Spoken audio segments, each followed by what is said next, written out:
BCBS এর কালো হাত।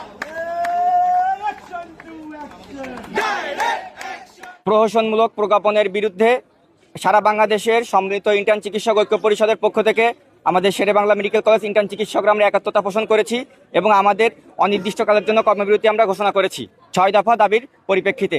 এই 6 দফা দাবি যতক্ষণ পর্যন্ত না মানা হবে ততক্ষণ পর্যন্ত আমাদের ইন্টার্ন চিকিৎসকদের কর্মবিরতি চলবে। আপনারা জানেন যে আমাদের বিসিবিএস কর্তৃক যে রোলটা জারি করা হয়েছিল তার পরিপ্রেক্ষিতে আমরা প্রথমে আন্দোলনে নামি এবং গতকালকে সিদ্ধান্ত মোতাবেক আজকে সকাল 11টা থেকে আমাদের হসপিটালের যারা ইন্টার্ন ভাই ছিলেন তারা সবাই কর্মবিরতি এবং পুরো বাংলাদেশে সবাই একযোগে ইন্টার্নটা কর্মবিরতিতে গেছে। এবং আমরা পাশাপাশি আমরা যারা মেডিকেল স্টুডেন্ট আছি 4th ইয়ার, থার্ড ইয়ার, সেকেন্ড ইয়ার এবং ফার্স্ট ইয়ার, তারা একাডেমিক শাটডাউন অনির্দিষ্টকালের জন্য ঘোষণা করেছে এবং যতদিন না পর্যন্ত আমাদের এই 6 দফা দাবি মেনে নেওয়া না হবে ততদিন পর্যন্ত আমরা এই কর্মসূচি ইন্টার্ন প্লাস স্টুডেন্ট এই কর্মসূচি আমরা অব্যাহত রাখবো। এবং আপনারা জানেন যে 6 দফা দাবির মধ্যে শুধুমাত্র প্রথম দফা যে দাবিটা ছিল ওই দফা আমাদের মেনে নেওয়া হয়েছে, কিন্তু বাকি 5টি দাবি সম্পর্কে আমাদের কোনো এখন আশ্বস্ত করা হয়নি। তো আমরা আশা করব যে স্বাস্থ্য মন্ত্রণালয় এবং হেলথ ডিজি যারা আছেন তারা অতি দ্রুত আমাদের এই দাবিগুলো মেনে নিয়ে আমাদেরকে একাডেমিক পরিবেশে এবং ভাইদেরকে ইন্টার্ন পরিবেশে ফিরে যাওয়ার জন্য আহ্বান করব। আমরা প্রজ্ঞাপনের অপেক্ষায় রয়েছি।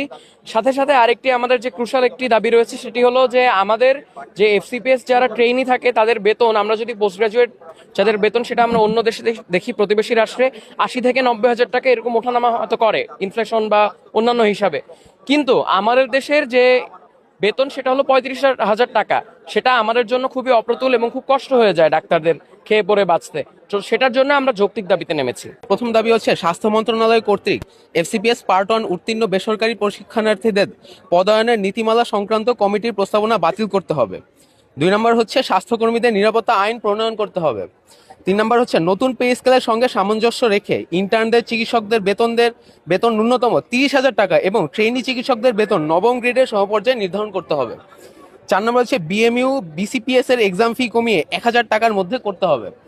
5 নম্বর হচ্ছে বিসিএস স্বাস্থ্য ক্যাডারের চাকরিতে প্রবেশের বয়সসীমা পূর্বের ন্যায় জেনারেলদের চেয়ে 2 বছরের বেশি অর্থাৎ 34 করতে হবে।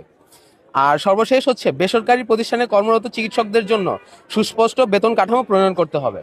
এই দাবি পূরণ না হওয়া পর্যন্ত আমাদের সর্বাত্মক কর্মসূচি সেটা হচ্ছে আমরা অনির্দিষ্টকালের জন্য কর্মবিরতিতে চলেছি, সেটা আমাদের চলমান থাকবে। আসলে আমাদেরকে ইন্টার্নি ডক্টররা যে কর্মবিরতিতে গিয়েছে অফিসিয়ালি তারা আমাদেরকে জানিয়েছিল না। আজকে সকালবেলা আমরা বিভিন্ন ওয়ার্ড থেকে খবর পাই যে ইন্টার্ন ডক্টররা কর্মবিরতিতে গিয়েছে। এখন কর্মবিরতিতে যাওয়ার প্রেক্ষাপট বা কারণ সম্পর্কেও তারা প্রথমে আমাদেরকে প্রাথমিকভাবে অবহিত করেনি। পরে যে অবহিত হলাম তাদের কিছু দাবি দেখতে পাচ্ছি। তাদের দাবিগুলো যৌক্তিক, এটা সত্য। তাদের দাবিগুলো ডাক্তারদের নিরাপত্তার সাথে জড়িত, যৌক্তিক। কিন্তু কথা হচ্ছে রোগীদেরকে আমরা কষ্ট দিয়ে আমরা সরকার হাসপাতালের সার্ভিস ইন্টারাপ্ট করে আসলে কোনো দাবি দেওয়া আদায় করা যায় না। এভাবে এটা দাবি দেওয়া আদায় করার পদ্ধতিও না। তারা ইন্টার্ন ডাক্তারদের আমারই জুনিয়র কলিগ, আমার জুনিয়র ডাক্তার ভাই বোন, তাদের প্রতি অনুরোধ থাকবে আপনাদের যে যৌক্তিক দাবি দেওয়াগুলো আছে এই দাবি দেওয়াগুলো আপনারা যার যার প্রতিষ্ঠানের পরিচালক স্যারদের কাছে দেন। পরিচালক স্যাররা যথাযথ চ্যানেলের মাধ্যমে আমাদের সরকারি যে পদ্ধতি এটা আমাদের মন্ত্রী মহোদয়ের কাছে অবহিত করবেন। এবং আপনারা জানেন যে আমাদের মাননীয় প্রধানমন্ত্রী সব ব্যাপারে অত্যন্ত সজাগ দৃষ্টি রাখেন।